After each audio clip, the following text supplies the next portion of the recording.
Hello friends, आज हम topic discuss कर रहे हैं क्लास 11 से। और जो टॉपिक लिया है वो है फर्स्ट प्रिंसिपल। आज हम रूट ऑफ 10x का आपको फर्स्ट प्रिंसिपल से डेरिवेटिव करना सिखाएंगे। वैसे रूट ऑफ 10x को सिंपल डिफरेंशिएट भी किया जा सकता है, लेकिन हम जिस मेथड को यूज करने वाले हैं वो है फर्स्ट प्रिंसिपल, जिसके दो और नाम भी है, एब इनिशियो मेथड या डेल्टा मेथड। ठीक है, नाम कोई सा भी हो, तरीका देखिए। तो आपको क्वेश्चन में एफ एक्स हमेशा मौजूद होगा और आपको रिक्वायरमेंट किस चीज का है? आपको रिक्वायरमेंट है एफ एक्स प्लस एच का। तो एफ एक्स प्लस एच कैसे निकालो कि जहां जहां क्वेश्चन में आपको एक्स दिखाई दे रहा है वहां एक एच और ऐड कर दो। कैसे देखो, तो under root of 10 x plus h. कैसा भी क्वेश्चन हो, उस क्वेश्चन में जहां एक्स हो वहां एक एक्स प्लस एच ले लो। तो ये दो रिक्वायरमेंट है हमारे पास। अब क्योंकि डिफरेंशिएट ही करना है लेकिन मेथड ही तो डिफरेंट है, तो बस एफ एक्स का डेरिवेटिव क्या हो गया, एफ डैश एक्स। लेकिन फर्स्ट प्रिंसिपल का मेथड है तो उसको लिखने का तरीका क्या होता है कि limit H tends to 0 F X plus H minus का F X whole upon H. ध्यान रखिएगा, आप इस मेथड के थ्रू कोई सा भी क्वेश्चन करें, ये जो टॉपिक है, ये जो फॉर्मेट है, ये आपको रट्टा लगा लेना है। याद रख लो, हर क्वेश्चन में ऐसा ही होगा। ठीक है, तो ये एफ डैश एक्स तो लिखते हुए जाएंगे, इसका तो हमें कुछ काम करना नहीं है एक्स्ट्रा। यहां पर लिमिट एच टेंड्स टू 0, इसका भी कोई काम नहीं है। यहां पर इन दोनों की सेपरेट वैल्यूज हम निकाल चुके हैं। वो कैसे? एफ एक्स प्लस एच कितना है, under root of 10 x plus H minus का एफ एक्स, वो कितना है, अंडर रूट ऑफ 10 एक्स, और होल के नीचे कितना है, एच। उसका भी अभी कोई काम नहीं है, एज इट इज कॉपी करते जाएंगे। अब क्योंकि लिमिट जैसा क्वेश्चन है, दो इंडिविजुअल रूट है, वो भी न्यूमरेटर में, तो ध्यान रखिएगा कि अगर न्यूमरेटर में इंडिविजुअल रूट है, मैं इस क्वेश्चन के लिए नहीं कह रहा, किसी भी क्वेश्चन में अगर लिमिट वाले क्वेश्चनों में दो इंडिविजुअल रूट आ जाए न्यूमरेटर में, बीच में प्लस हो या माइनस इससे भी कोई फर्क नहीं पड़ता, इंडिविजुअल रूट होने चाहिए।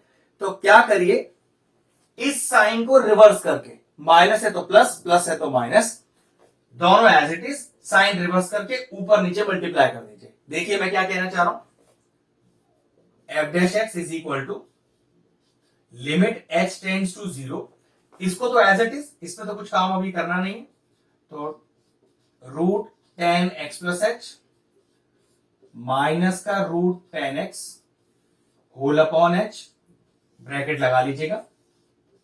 मल्टीप्लाई करना है और डिवाइड करना है, किससे, under root of 10 x plus h, ये साइन रिवर्स कीजिए, plus under root of 10 x. Same नीचे भी 10 x plus h plus root of 10 x, और ब्रैकेट बंद कर दीजिए। इस ब्रैकेट का बहुत ज्यादा इंपॉर्टेंस है, तो ब्रैकेट लगाना भूलना नहीं है। फिर से समझ लीजिए, अगर न्यूमरेटर में इंडिविजुअल रूट है, लिमिट्स का क्वेश्चन है, न्यूमरेटर में इंडिविजुअल रूट है, तो स्टेप जो सॉल्व करने का होगा, इस साइन को चेंज करें, देखिए कर दिया, और एग्जैक्ट पूरे न्यूमरेटर को मल्टीप्लाई और डिवाइड कर दें, आंसर अपने आप आ जाएगा और हर क्वेश्चन का आ जाएगा अगर इसी फॉर्मेट से है तो। नेक्स्ट देखिए, F dash x is equal to limit H tends to 0। अब जरा न्यूमरेटर पर देखो, A minus B A plus B, identity लग रही है A plus B A minus B की, और आइडेंटिटी होती क्या है, A square minus B square. Side में सिंस डालकर ये आइडेंटिटी डाल दीजिएगा। मैं अलग से दिखा देता हूं कैसे डालनी है, कि since a plus b into a minus b is equal to a square minus का बी स्क्वायर। ये वाला स्टेप आपको स्टेप के सामने सिंस डाल के लिखना है। ठीक है, तो चलिए वही लगाते हैं।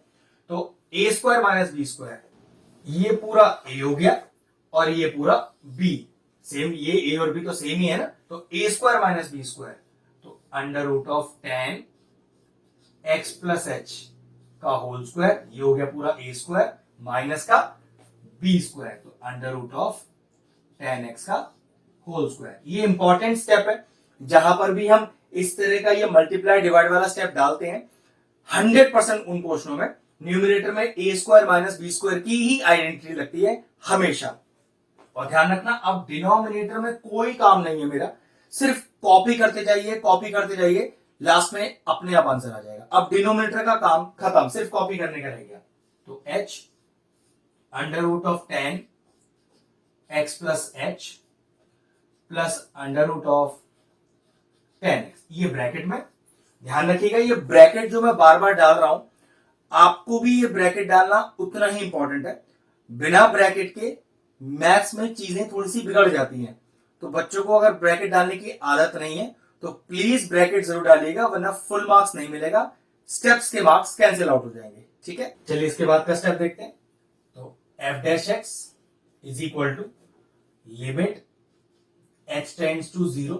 अब चेक करिए, अंडर रूट भी लग रहा है, स्क्वायर भी लग रहा है, तो रूट भी गया और स्क्वायर भी गया, और सेम यहां पर भी। तो कितना बचा देखिए, 10 एक्स प्लस एच माइनस का 10x होल अपॉन डिनोमिनेटर तो मैंने आपको कह ही दिया कि अब इसका सॉल्व करने का पार्ट तो है ही नहीं, सिर्फ इसे कॉपी करते जाइए, प्लस रूट ऑफ 10x, और ब्रैकेट लगाना मत भूलना।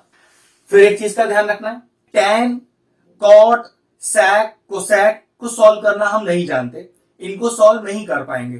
तो सबसे इंपॉर्टेंट पार्ट क्या है कि जब भी आपके पास क्वेश्चन में इस तरह का फॉर्म आ जाए न्यूमरेटर में कि वो सॉल्व ही नहीं हो सकती या उसके लिए कोई फॉर्मूला ही नहीं बना, लेकिन ट्रिग्नोमेट्रिक है, तो ध्यान रखिएगा हर टर्म को साइन कॉस की टर्म्स में खोलने की कोशिश करना, फॉर्मूला अपने आप बन जाएगा। ठीक है, चलो देखो, तो tan को क्या लिख सकता हूं, चेक करिए, tan को हम लिख सकते हैं साइन अपॉन कॉस। तो पूरा फॉर्मेट लिखकर अब tan लिखा है sine x plus h upon cos x plus H minus same यहां पर sine x upon cos x whole upon denominator तो कुछ करना ही नहीं है, इसे तो बस कॉपी करते जाइए, ब्रैकेट लगा दीजिए, कॉपी कर दीजिए, खत्म कहानी। एंड में जाकर अपने आप वैल्यू आ जाएगी, इस डिनोमिनेटर का काम पहले खत्म हो चुका है। अब क्या कर सकते हैं न्यूमरेटर में, अगर ध्यान से देखें तो न्यूमरेटर में दो फ्रैक्शनल टर्म के बीच में एक माइनस है, प्लस भी होता तब भी यही नियम लगता कि अगर दो फ्रैक्शनल टर्म के बीच में प्लस या माइनस हो तो सिंपल तरीका है कि एलसीएम ले लो। तो चलो एलसीएम लेते हैं। तो न्यूमरेटर में देखो एलसीएम कितना आ जाएगा आपका, cos x प्लस एच और cos x। तो cos x प्लस एच के बाद ये वाला टर्म नहीं है और इनटू ऊपर वाला नंबर, तो यही होता है एलसीएम का तरीका लेने का, माइनस फिर इस cos x के पास ये वाला टर्म नहीं है, इनटू साइन x, तो ये हो गया cos x प्लस एच और into sine x whole upon denominator as it is copy करते जाओ, इसका कोई काम बचा नहीं है, पहले कई बार कह दिया मैंने आपसे। ये लीजिए, ये तो कॉपी हो गया।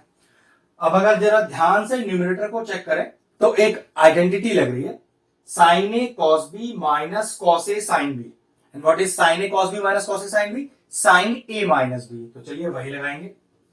तो f dash x is equal to limit H tends to 0, sine a minus b identity है, तो sine a minus b minus का b whole upon cos x plus h और कॉस एक्स होल अपॉन, ये भी denominator है तो ध्यान रखना इसे अगर रीअरेंज करोगे तो ये दोनों डिनोमिनेटर एक साथ आ सकते हैं, ये सिंपल डिवीजन के रूल हैं। ठीक है, नीचे एज इट इज सिर्फ कॉपी कर दीजिए डिनोमिनेटर को, जब आप इसे रीअरेंज करेंगे तो दोनों डिनोमिनेटर एक साथ ही आएंगे हमेशा। ठीक है, तो ऐसे समझ लीजिए कि x upon y divided by z, ऐसे ही तो है, तो x upon y divided by z, तो कितना लिखूंगा इसे, x upon y into 1 upon z. तो देखो x अपॉन क्या आ गया, वाई जेड, मतलब ये दोनों के दोनों डिनोमिनेटर में मल्टीप्लाई होते हैं। तो देखो ये दोनों के दोनों डिनोमिनेटर में मल्टीप्लाई होते हैं, सिंपल सा लॉजिक लगाया। अगला स्टेप देखिए, x से x चला गया, क्या बचा, f dash x is equal to limit h tends to 0 sine h whole upon cos x plus h into cos x h root के अंदर tan x प्लस h और प्लस का रूट 10x। अब limit की property के बारे में knowledge होना चाहिए। यहां पर ही देखो कि limit x tends to 0 sine x upon x बराबर 1। प्रॉपर्टी किस तरह से है कि लिमिट x टेंड्स टू 0 होना जरूरी है। जो साइन का एंगल है अगर वो एग्जैक्ट नीचे लिखा है तो 1 लिख सकते हैं। तो चेक करो साइन का एंगल कितना है, h है, एग्जैक्ट देखो नीचे h लिखा है, और लिमिट s टेंड्स टू 0 भी है। भाई जब यहां एंगल x है तो x टेंड्स टू 0, जब यहां एंगल h है तो s टेंड्स टू 0, बात तो वही है। तो इस नियम के हिसाब से ये तो 1 हो गया। बचा क्या, f dash x is equal to limit s tends to 0, ये सब 1 हो गया, 1 upon cos x plus h cos x under root of tan x plus h plus root of tan x। अब क्वेश्चन में आपको लिखा है h टेंड्स टू 0, तो जरा h की जगह 0 पुट कर दीजिए। अगर आप h की जगह 0 पुट कर रहे हैं तो लिमिट लिखना बंद कर दीजिए। तो ये क्या बचा, f dash x is equal to, put करिए 1 अपॉन, ये आ गया cos x, क्योंकि h में तो 0 पुट हो गया, cos x यहां भी आ गया root of tan x plus root of tan x। Bracket यहां पर भी इंपॉर्टेंट था और ब्रैकेट यहां पर भी इंपॉर्टेंट था, क्योंकि दो टर्म्स के बीच में प्लस लग रहा है ना, बायनोमियल टर्म है तो बिना ब्रैकेट के नहीं लिखा जाएगा। ये कितना हो गया, f dash x is equal to, ये हो गया अपॉन में cos स्क्वायर x, क्योंकि cos इंटू cos है, और रूट 10 प्लस रूट 10, तो ये हो गया 2 रूट 10। ठीक है भाई, root 10x plus root 10x 2 root 10x, और cos x into cos x is cos square x। cos square x ऊपर जाके क्या हो जाएगा, sec स्क्वायर x, भाई रिवर्स ही तो लिखा है, तो ये हो गया sec square x upon 2 root 10x। अगर आप रूट 10x का सिंपल डेरिवेटिव भी करते चेन रूल लगाकर तब भी आंसर आपका यही आता।